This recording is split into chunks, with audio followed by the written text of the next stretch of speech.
So recently, Joe Biden had a meeting with civil rights leaders such as Al Sharpton and the like.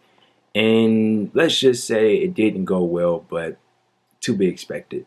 So what I want to do first, sorry about that, is I want to read you a quote from the meeting. Here's what Biden told the civil rights leaders. So there are some things that I'm going to be able to do by executive order.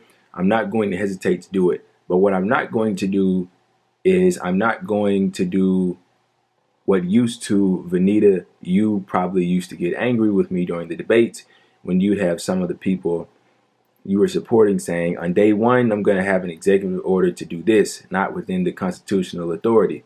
I am not going to violate the Constitution. Executive authority that my progressive friends talk about is way beyond the bounds.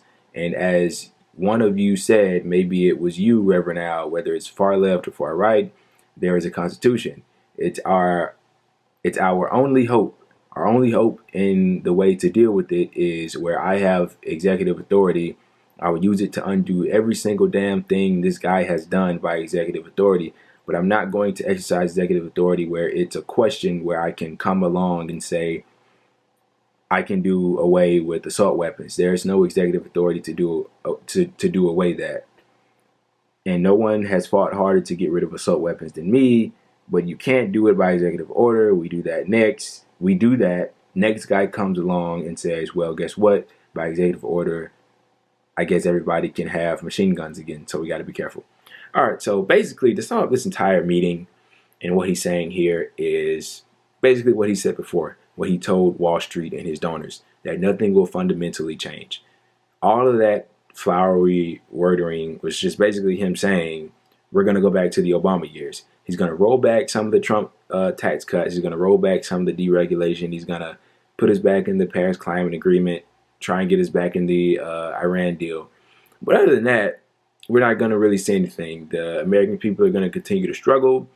You know, college students are going to continue to swim in the pool of debt that we're currently swimming in.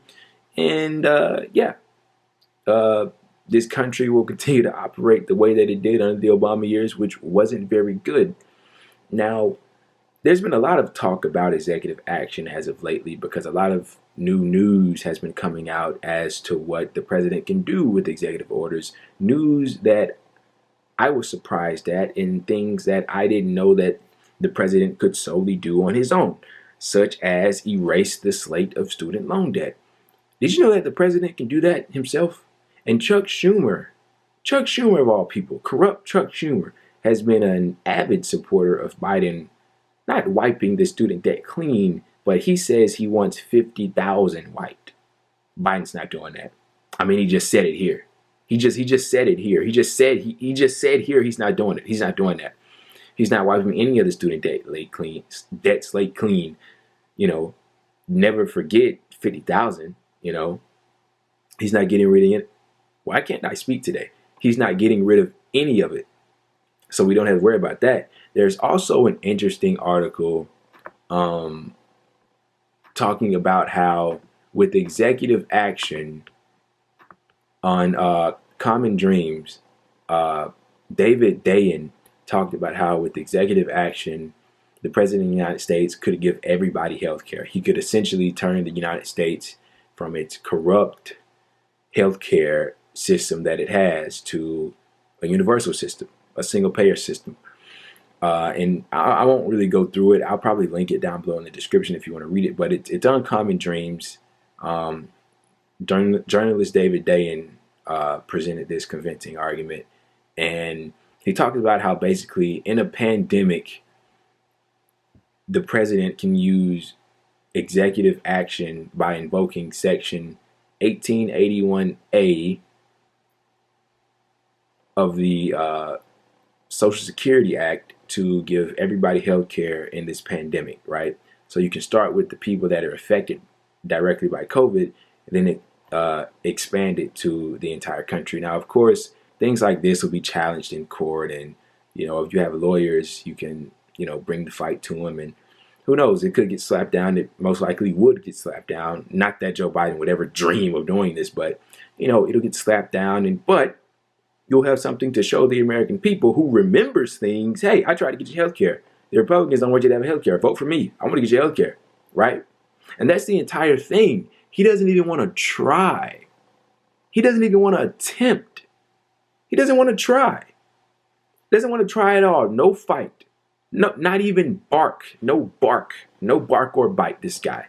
He just wants to sit around and just status quo, business as usual, same old, same old. I mean, it's ridiculous. It's utterly ridiculous. And this guy has full control over the Democratic Party right now. Man, I got to tell you, man, Bernie's loss doesn't get any easier.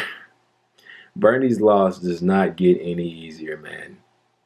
It really doesn't. Every day, I just regret it. You know, I hate the fact that, now don't get me wrong, I know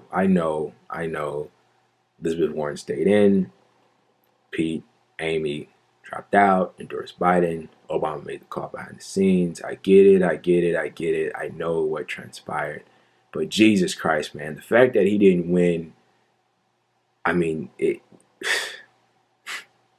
that really fucked us over, because the fight against the Republicans isn't really the fight that